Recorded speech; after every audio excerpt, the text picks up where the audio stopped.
Welcome to સ્વાદ series. હું નેહા આજે તમારા માટે લઈને આવી છું રેસ્ટોરન્ટ સ્ટાઇલ વેજીટેબલ જેલ્ફ્રેઝી. તો ઇન્ગ્રીડિયન્ટ્સ જોઈ લઈએ. અહીં મેં 1 કપથી થોડુંક ઓછું એવું કાપેલું કોબીજ લીધું છે, ફ્રેન્ચ બીન્સ લીધા છે, મોટા ટુકડા કાપેલા ગાજર લીધા છે અને જે ફ્લાવર છે એને આપણે ગરમ પાણીમાં થોડીક વાર માટે બ્લાન્ચ કરી લીધું છે. ડુંગળી છે એને આ રીતે સ્લાઇસ કટ કરીને લેવાની છે. અડધું ટમાટર લઈ લીધું છે, અડધી વાટકી વટાણા અને 3 જ કલરના કેપ્સિકમ લઈ લીધા છે. તો હવે જેલ્ફ્રેઝી કેવી રીતે બનાવશું એ જોઈ લઈએ. જેલ્ફ્રેઝીની અંદર આ બધા જ જે વેજીટેબલ છે એને આપણે સ્ટર ફ્રાય કરવાના છે, પણ એટલું ધ્યાન રાખવાનું છે કે બધા જ વેજીટેબલ છે એની ક્રન્ચીનેસ એવી જ રહે, એની રોનેસ જતી રહે. તો એના માટે એક પેનની અંદર મેં અત્યારે 3 ચમચી જેટલું તેલ લઈ લીધું છે. એને આ રીતે હું બધી જ સરફેસ છે જે આપણા પેનની એમાં ફેલાવી દઈશ. હવે આપણે ફર્સ્ટ એની અંદર એડ કરીશું ફ્લાવર. જે આપણું બ્લાન્ચ કરેલું ફ્લાવર છે એ એડ કરી દેવાનું છે. ગેસની ફ્લેમ છે એ આપણે મીડિયમ રાખવાની છે, એકદમ લો નથી રાખવાની. અહીં ફ્લાવર બ્લાન્ચ કરીને એટલા માટે લીધું છે કે રો ફ્લાવરનો ટેસ્ટ એટલો સારો નહીં લાગે. હવે આપણે આની અંદર એડ કરી દઈશું ગાજર. ગાજર છે એને આ રીતે મોટી સ્લાઇસ કટ કરી લીધી છે. તો હવે આપણે મિક્સ કરી દેવાનું છે.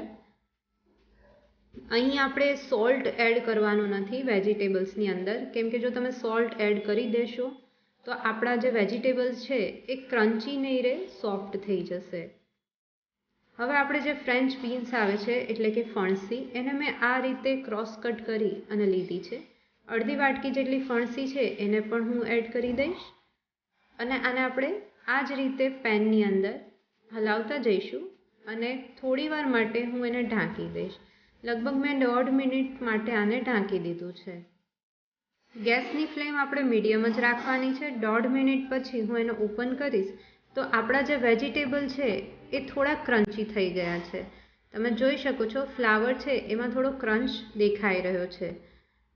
જેલ્ફ્રેઝી છે એ એક નોનવેજ ડિશ છે, પણ વેજીટેરિયન માટે આપણે ચિકનની જગ્યાએ બધા જ વેજીટેબલ યુઝ કરીએ છીએ, તો એ બની જાય છે વેજીટેબલ જેલ્ફ્રેઝી. અહીં હવે આપણે એડ કરી દેવાનું છે આપણું ચોપ કરેલું કોબીજ. કોબીજ એડ કરી દઈશું અને અડધી વાટકી જેટલા આપણે વટાણા લીધા છે એ એડ કરી દેવાના છે. હવે આપણે સ્લાઇસ કરેલું જે ઓનિયન છે એને પણ એડ કરી દઈશું અને મિક્સ કરી દેવાનું છે.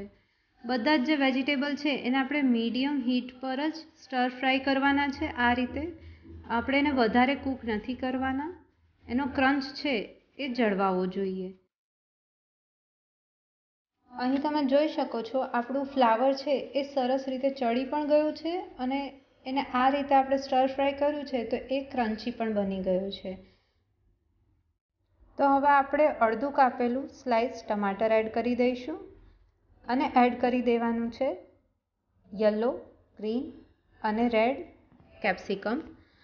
કેપ્સિકમ અને ટમેટાં છે એ આપણે છેલ્લે એડ કરીશું, કેમ કે એ તરત જ ફ્રાય થઈ જાય છે, એને ફ્રાય થતાં વાર લાગતી નથી, એટલે આપણે લાસ્ટમાં એડ કર્યા છે. બધું મિક્સ કરી દેવાનું છે અને જ્યાં સુધી થોડા કેપ્સિકમ છે એ સોફ્ટ થાય ત્યાં સુધી આપણે આ જ રીતે એને હીટ કરવાનું છે. તો બધા જ વેજીટેબલ છે એને સ્ટર ફ્રાય કરવાનો લગભગ 10 મિનિટ જેટલો ટાઈમ લાગે છે. તો આ જે ડીશ છે એ તમારી 30થી 40 મિનિટની અંદર તૈયાર થઈ જાય છે.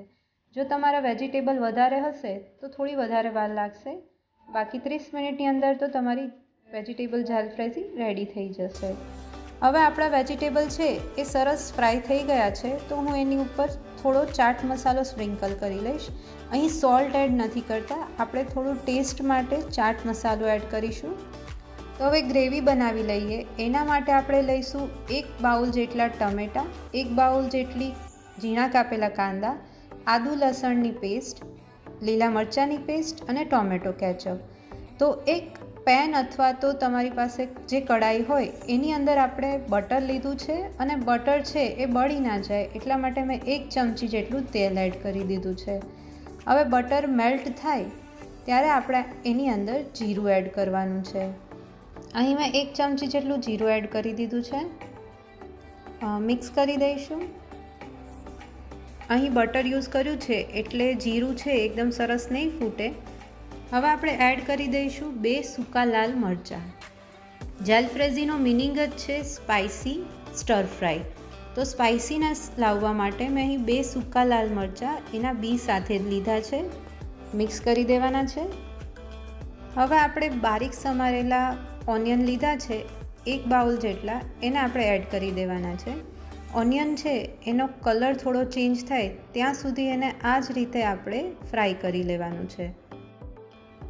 તો ઓનિયન થોડા લાઇટ ગુલાબી થયા છે ત્યારે મેં અડધી ચમચી જેટલા લીલા મરચાંની પેસ્ટ અને અડધી ચમચી આદુ લસણની પેસ્ટ એડ કરી દીધી છે. મિક્સ કરી લઈએ. આદુ લસણ છે એનો કાચો ટેસ્ટ જાય ત્યાં સુધી આપણે ઓનિયન છે એને આ રીતે સ્ટર ફ્રાય કરી દઈશું. ઓનિયન થોડા સોફ્ટ થાય એટલે 1 બાઉલ જેટલા આપણે ઝીણા ચોપ કરેલા ટોમેટો લઈશું. અહીં તમે ટોમેટો પ્યુરી પણ યુઝ કરી શકો છો. મેં બારીક સમારેલા ટમેટાં લીધા છે. મિક્સ કરી દેવાનું છે. હવે આપણે 2 ચમચી જેટલું મીઠું એડ કરી દેવાનું છે. તમારે સ્વાદ પ્રમાણે વધારે ઓછું પણ કરી શકો છો. મીઠું એડ કરવાથી આપણા ટમેટાં છે એ ફટાફટ ચડી જશે. હવે 3 થી 4 ચમચી જેટલું પાણી એડ કરી દેવાનું છે. પાણી એડ કરવાથી આપણે ગ્રેવી બનશે ત્યારે ટમેટાં અને ડુંગળી છે એ તળિયે ચોંટશે નહીં. મિક્સ કરી દેવાનું છે અને લીડ ઢાંકી 4 થી 5 મિનિટ માટે આપણે આ જ રીતે કવર કરીને રાખી દઈશું. તો તમે જોઈ શકો છો આપણા ટમેટાં છે એ સોફ્ટ થઈ ગયા છે અને એનું પાણી છે એ આ રીતે સેપરેટ થઈ ગયું છે. તો આપણા ડુંગળી અને ટમેટાં છે એ સરસ ચડી ગયા છે. તો તેલ પણ હવે છૂટવા લાગ્યું છે. તો મસાલા એડ કરી દઈશું. અડધી ચમચી જેટલી હળદર એડ કરી છે.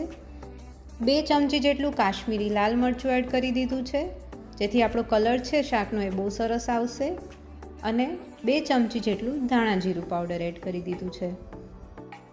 જ્યારે બી તમે કોઈ ગ્રેવી બનાવો તો એના મસાલા આ રીતે તેલ છૂટું પડે ત્યારે તમે એડ કરીને બનાવો તો એનો કલર અને સ્વાદ બહુ સરસ આવે છે, કેમ કે બધા મસાલા છે એ તેલની અંદર સરસ શેકાઈ જાય છે. તો બધું સરસ મિક્સ થઈ ગયું છે. હવે આપણા મસાલા છે એ વધારે ચોંટે નહીં અને બળી ના જાય એટલા માટે આપણે આની અંદર પાણી એડ કરી દેવાનું છે. તો હું અહીં અડધા ગ્લાસ જેટલું પાણી એડ કરી દઈશ અને મિક્સ કરી દેવાનું છે. તો તમને આજનો મારો આ વિડીયો કેવો લાગે છે એ મને કમેન્ટ બોક્સમાં લખીને જરૂરથી કહેજો. અને જો હજી સુધી તમે અમારી ચેનલને સબસ્ક્રાઈબ ના કરી હોય તો અમારી ચેનલને સબસ્ક્રાઈબ કરજો, લાઈક કરજો અને શેર કરજો. તો આપણી ગ્રેવી તૈયાર થઈ ગઈ છે. હવે એની અંદર એડ કરવાની છે 2 ચમચી જેટલું ટોમેટો કેચઅપ અને 1 ચમચી જેટલી આપણે કસૂરી મેથી લઈ લીધી છે. કસૂરી મેથી એડ કરી દઈશું. ગ્રેવી બનાવો ત્યારે જો તમે કસૂરી મેથી એડ કરશો તો એનો ટેસ્ટ છે એ બહુ સરસ આવે છે. બધું મિક્સ કરી દઈશું અને આપણી ગ્રેવી છે એમાંથી થોડુંક તેલ છૂટું પડે એટલી વેઇટ કરશું. તો આપણી ગ્રેવીમાંથી તેલ અલગ પડવા માંડ્યું છે. હવે જે આપણે વેજીટેબલ ફ્રાય કરીને રાખ્યા હતા એને આ ગ્રેવીની અંદર એડ કરી દેવાના છે. આપણી વેજીટેબલ જાલફ્રેઝી છે એ 30 થી 40 મિનિટમાં તૈયાર થઈ જાય છે. જો તમારા ઘરમાં કોઈ એવું હોય કે જે બધા જ વેજીટેબલ નથી ખાતું તો એને આ રીતે એકવાર જરૂરથી બનાવીને ખવડાવજો, એમને જરૂરથી ભાવશે. તો આપણી જાલફ્રેઝી છે એ રેડી થઈ ગઈ છે. ગ્રેવીની અંદર આપણે વેજીટેબલ એડ કરીએ પછી એને મિક્સ કરી દઈશું અને ગેસનું જે ફ્લેમ છે ઓફ કરી દેવાની છે. વધારે કૂક નથી કરવાનું કેમ કે વેજીટેબલ છે એ અહીં ક્રન્ચી રાખવાના છે તો જ ટેસ્ટ સરસ આવશે. આપણે કોથમીર એડ કરી દઈશું એન્ડ આપણી જાલફ્રેઝી રેડી થઈ ગઈ છે. તો તમને મારો વિડીયો કેવો લાગ્યો એ મને કમેન્ટમાં લખીને કહેજો. અમારી ચેનલને લાઈક કરજો અને સબસ્ક્રાઈબ કરજો. Thank you for watching.